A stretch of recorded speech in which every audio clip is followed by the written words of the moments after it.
નમસ્કાર મિત્રો, ખેતી એન્ડ વનસ્પતિ ચેનલમાં હાર્દિક સ્વાગત છે।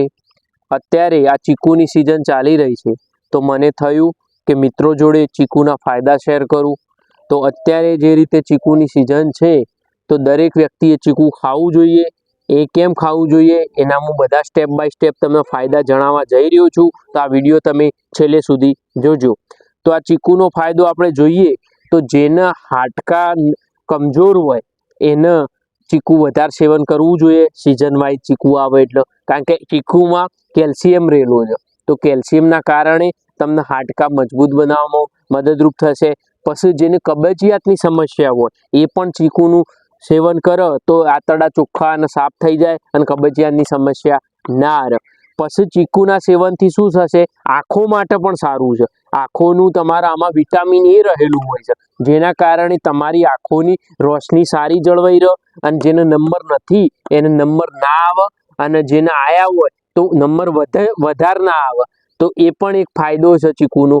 પછી આપણે વાત કરીએ ચીકુનું, તો ચીકુના ફાયદો એવો પણ છે કે જે લોકોનો કેન્સરનો રોગ થતો હોય તો કેન્સરના રોગમાં પણ તમને સહાય કરે। કઈ રીતે કે જેને નહીં થયું એને જો ચીકુનું સેવન કરો તો એમાં એવા પોષક તત્વો રહેલા છે કે જે તમને કેન્સરથી બચાવે, અને જેને કદાચ થઈ ગયું હોય અને એ સેવન કરે તો પણ એમને થોડી ઘણી રાહત થાય અને ફાયદો થાય। તો મિત્રો, આપણે જે રીતે જોયું એ રીતે આ ચીકુના ફાયદા છે, અને જેને હૃદય રોગની પીડા હોય તકલીફ એ પણ ચીકુનું સેવન કરે તો એના માટે પણ ચીકુ છે।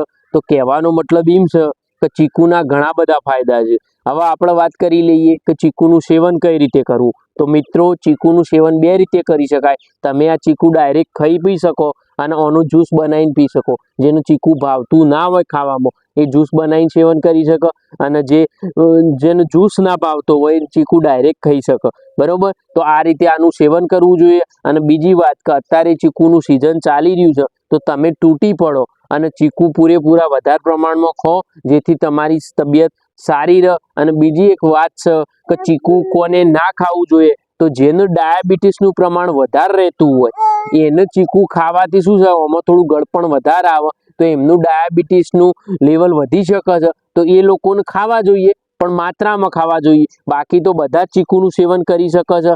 નાના બાળકોએ કરી શકે, યુવાનોએ કરી શકે, અને ઘરડા માણસો પણ સેવન કરી શકે। તો એ બધું આપણા માટે સારું જ છે। મિત્રો, હવે હું તમને કહી દઉં કે ચીકુ કયા ટાઈમમાં જ ખાવું જોઈએ। તો ચીકુ તમે સવારે પણ ખાઈ શકો છો, ચીકુ તમે બપોરે પણ ખાઈ શકો, સાંજે પણ ખાઈ શકો, પણ ઘણા મિત્રોને કેવું હોય છે, રાત્રે ટેવ હોય છે। તો રાત્રે ફળ ખાવાથી સારું નહીં, ઉપરથી નુકસાન થાય। તો કોઈ પણ ફળ તમે ખાતા હોય તો સવાર બપોર સાંજ ખાવું, પણ રાત્રે એને ટાળવું જોઈએ। અને મિત્રો, તમારે પણ દવાખાનાથી બચવું હોય તો તમે બધા ફળફળાદીનું સેવન કરશો, સિઝન વાઇઝ જે પણ ફળ આવે એ ખાશો તો તમે દવાખાનાથી દૂર રહેશો। અને બીજી વાત કે તમને આજનો આ વિડીયો કેવો લાગ્યો, જો સારો લાગ્યો હોય તો લાઈક કરો, શેર કરો અને ચેનલને સબસ્ક્રાઈબ કરજો। હવે આપણે મળશું બીજા જ વિડીયો સાથે। આભાર।